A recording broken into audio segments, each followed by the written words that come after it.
बिस्मिल्लाहिर्रहमानिर्रहीम, अस्सलाम वालेकुम। मैं हूं आपका मेज़बान आकिल हुसैन। नाज़रीन, आखिरकार वही हुआ जिसका डर था। हमने पहले कहा था कि जब पाकिस्तान तहरीक इंसाफ के चेयरमैन इमरान खान को अटक जेल से जब उनको अडियाला जेल मुंतकिल किया जाएगा तो उसके बाद मज़ीद मुश्किलात में इजाफा होगा। और आने वाले दिनों में हमने कहा था कि पाकिस्तान तहरीक इंसाफ के चेयरमैन इमरान खान और तहरीक इंसाफ के वाइस चेयरमैन शाह महमूद कुरैशी के लिए बड़ा मुश्किल वक्त आएगा और बिलखुसूस शाह महमूद कुरैशी को साइफ़र केस के मामले पर नाअहल किया जा सकता है, यह हमने पहले कहा था। लेकिन अब जो हैं, जो ही अडियाला जेल इमरान खान को मुंतकिल करने के बाद जो है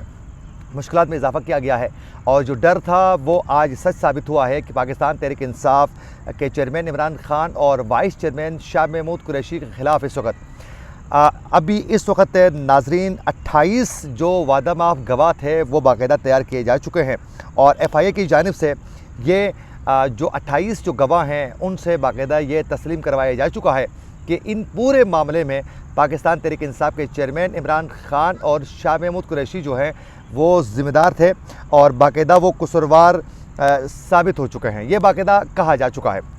इसकी तफसीलात आप तक पहुंचाएंगे। आज पाकिस्तान तहरीक इंसाफ के लिए बड़ा मुश्किल वक्त है और आने वाले दिनों में आप लोगों को ये मालूम होगा कि नाज़रीन बाकायदा पाकिस्तान तहरीक इंसाफ के चेयरमैन इमरान खान और शाह महमूद कुरैशी के लिए मज़ीद मुश्किलात पैदा हो सकती हैं, क्योंकि इस वक्त साबिक़ वज़ीर-ए-आज़म इमरान खान के जो प्रिंसिपल सेक्रेटरी थे आज़म खान को भी बाकायदा वादा माफ़ गवाह जो है बनाया जा चुका है। और इसमें वादा माफ़ गवाहों में जो 28 हैं उसमें से आज़म खान जो वादा माफ़ गवाह बनाया जा चुका है, ये बहुत ज़्यादा मुश्किल है उनके लिए कि इसमें उनके लिए कई मुश्किलात का सामना करना पड़ सकता है। आज नाज़रीन बाकायदा वफाकी तहकीकाती इदारे ने FIA ने बाकायदा साइफ़र केस में शाह महमूद कुरैशी और इमरान खान के ख़िलाफ़ चालान जो है वो बाकायदा अदालत में जमा करवा दिया है। अब ये चालान जो जमा करवा दिया है इसमें बड़े होशरुबा किस्म के इंकशाफात किए जा चुके हैं और यही इंकशाफात जो हैं पाकिस्तान तहरीक इंसाफ के चेयरमैन इमरान खान और शाह महमूद कुरैशी के लिए मुश्किलात पैदा कर सकती हैं। नाज़रीन, FIA ने साइफ़र केस का जो चालान है ऑफिशियल सीक्रेट एक्ट की अदालत में जमा करवा दिया है, जिसमें पाकिस्तान तहरीक इंसाफ के चेयरमैन इमरान खान और वाइस चेयरमैन शाह महमूद कुरैशी को बाकायदा कसूरवार ठहराया है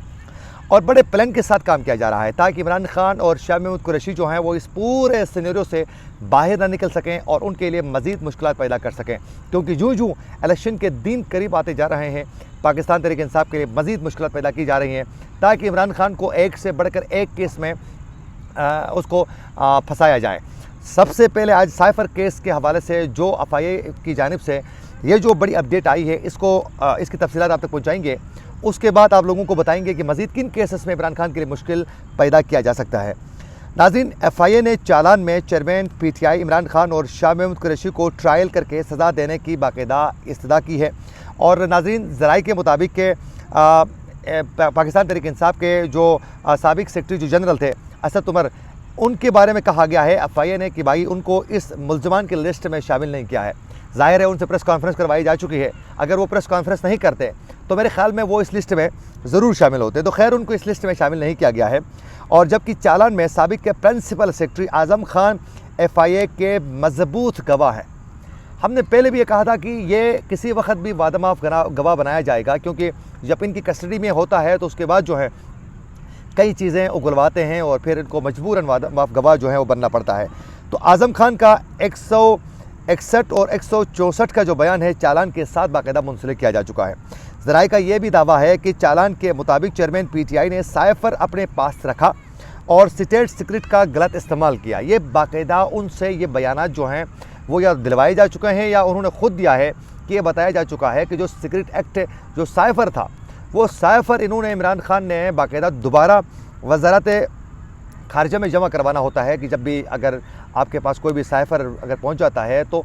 वो फौरी तौर पर आपने वज़ारत ख़जाना में जमा करवाना पड़ता है, ये बाकायदा रूल्स में है। लेकिन कहा जाता है कि उसने स्टेट के जो सिगरेट्स थे उसका गलत इस्तेमाल किया और उसको उन्होंने गलत इस्तेमाल करते हुए अपने पास रखा और चालान के मुताबिक साइफ़र की काबी चेयरमैन PTI के पास पहुँची लेकिन वापस नहीं किया। और नाज़रीन, ज़राए के मुताबिक चालान में इमरान खान और शाह महमूद कुरैशी को 27 मार्च की तकरीर का स्क्रिप्ट मुंसलिक है और इसके साथ 28 गवाहों के 161 के बयानात रिकॉर्ड होने के बाद चालान के साथ लगाए जा चुके हैं। अब ये जो तकरीबन 28 जो इनके गवाह जो तैयार किए जा चुके हैं उसमें नाज़रीन गवाहों की लिस्ट जो है बाकायदा अदालत में जमा करवा दी है और ज़राए के मुताबिक ये कहना है कि FIA ने गवाहों में सेक्रेटरी ख़ारिजा असद मजीद, साबिक सेक्रेटरी खारजा सुहेल महमूद, एडिशनल सेक्रेटरी खारजा फैसल नियास तरमीज़ी और साइफ़र वजारत खारजा से लेकर वज़ीर आज़म यानी साबिक वज़ीर आज़म इमरान खान तक पहुँचने तक की पूरी चेन जो है वो गवाहों पर के लिस्ट में शामिल की गई है। यानी जितने लोग थे, किन किन से ये साइफ़र गुजरा है, कौन कौन इसमें मुलविस थे, किस किस ने जमा नहीं करवाया है, इसमें पूरे ये तमाम जो लोग हैं इस वजारत के अहम जो सेक्रेटरीज़ हैं, एडिशनल सेक्रेटरीज़ हैं, वो बाकायदा इस साइफ़र के मामले पर उन सब को जो हैं शामिल किया गया था तफ्तीश में, और उनसे बाकायदा तफ्तीश करने के बाद जो हैं ये वादा माफ़ गवाह बन के तैयार हो चुके हैं। और उसके बकौल बाकायदा ये कहा गया है कि तमाम इन लोगों के बयानात को सुनने के बाद ये साबित हुआ है कि इमरान खान और शाह महमूद कुरैशी जो हैं वो इसके असल मुजरिम हैं। और नाज़रीन, आप लोगों को ये मालूम होगा कि साइफ़र के मामले पर ही तो इमरान खान ने कहा था कि यह अमेरिकन साजिश के ज़रिए जो है मेरी हुकूमत का ख़ात्मा हुआ है। तो ये इस मामले के बाद इमरान खान के बकौल वो साइफ़र उनसे गुम हो गया था, लेकिन बाद में शाह महमूद कुरैशी ने यह मौक़िफ़ अपनाया कि साइफ़र मैंने वजारत खारजा भेज दिया था, मेरा इससे कोई ताल्लुक़ नहीं है और न मैंने ऐसा कुछ किया है। लेकिन तफ्तीश के बाद जो है इस वक्त ये तमाम चीज़ें FIA की जानिब से आज बाकायदा सामने आ चुकी हैं। तो आने वाले दिनों में बाकायदा इमरान खान के लिए मज़ीद मुश्किलात जो हैं वो पैदा हो सकती हैं। उसके अलावा एक जो बड़ा केस है जिसमें सबसे ज़्यादा बड़ा इशू बन सकता है वो है 9 मई के पुरतशद्दुद कार्रवाइयाँ। ये 9 मई की जो पुरतशद्दुद जो कार्रवाइयाँ हैं वो इनके लिए मुश्किलात बहुत ज़्यादा पैदा कर सकती हैं। तो आने वाले दिनों में नवाज शरीफ के साथ बाकायदा इस वक्त जो डील्स हो रही हैं, जो मामला चल रहे हैं, उन सब को मद्देनज़र रख कर ये कहा जा सकता है कि मुस्लिम लीग नून के लिए ग्राउंड हमवार किया जा रहा है। और इलेक्शन के आयाम पर जिस तरह 2018 के इलेक्शन के दौरान जो हैं जिस तरह इमरान खान को इक़्तिदार में लाने के लिए नवाज शरीफ मरीम नवाज को अंदर रखा गया, इसी तरह सेम इसको भी इक़्तिदार में लाने के लिए इनको बाहर रखा जाएगा, इनको जेल के अंदर रखा जाएगा। तो ये पूरे प्लानिंग का हिस्सा है। और आने वाले दिनों में 9 मई के पुरतशद्दुद जो कार्रवाई हो चुकी हैं, एक तो उसमें सज़ा होगी, दूसरा साइफ़र का ये जो मामला है इसमें सज़ा होगी, और आने वाले दिनों में बिलखुसूस टेरियान जेट का जो केस है वो इनके लिए मुश्किल पैदा कर सकता है। तो इलेक्शन तक इनका बाहर निकलना बहुत मुश्किल हो चुका है। वहीं दूसरी जानिब साबिक वज़ीर आज़म नवाज शरीफ जो हैं वो इस वक्त बड़ी अहम एक मुलाकात के सिलसिले में बहुत जल्द वो वतन वापस आने से पहले सऊदी अरब जाएंगे, और सऊदी अरब में मुलाकातों के बाद जो हैं वो वतन वापस आने वाले हैं। अब ये चीज़ें तकरीबन वाज़ेह हो रही हैं कि बड़े टेक्निकल तरीके से पाकिस्तान में आने से पहले इलेक्शन के मामलात को हल करने के लिए ये चीज़ें वाज़ेह हो रही हैं कि जब वो मुल्क में वापस आएंगे तो उस वक्त पाकिस्तान में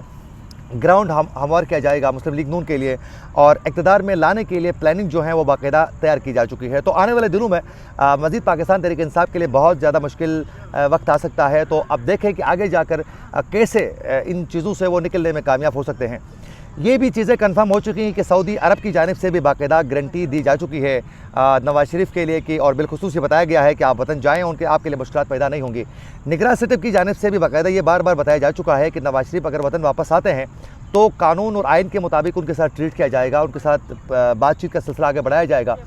अब देखना ये है कि वो वतन वापस आने के बाद एक तो क्या वो अदालतों का सामना करते हैं या नहीं, क्योंकि जो उनकी अदालती जो टीम है मुस्लिम लीग नून की वो भी होमवर्क तैयार करके इस वक्त बैठी हुई है। वो किसी वक्त भी अपने होमवर्क के हिसाब से काम करना चाहते हैं, और वो उसके लिए बाकायदा उन्होंने तैयारी कर ली है, क्योंकि आके उनको अदालत का भी सामना करना पड़ेगा। लेकिन ग्राउंड हमवार किया जा चुका है और उनके लिए अब मुश्किलात नहीं है, लेकिन पाकिस्तान तहरीक इंसाफ के लिए मज़ीद मुश्किलात पैदा हो सकती हैं। इसी के साथ अपने मेज़बान आकिल हुसैन को दीजिए इजाज़त। अल्लाह ने के बाद।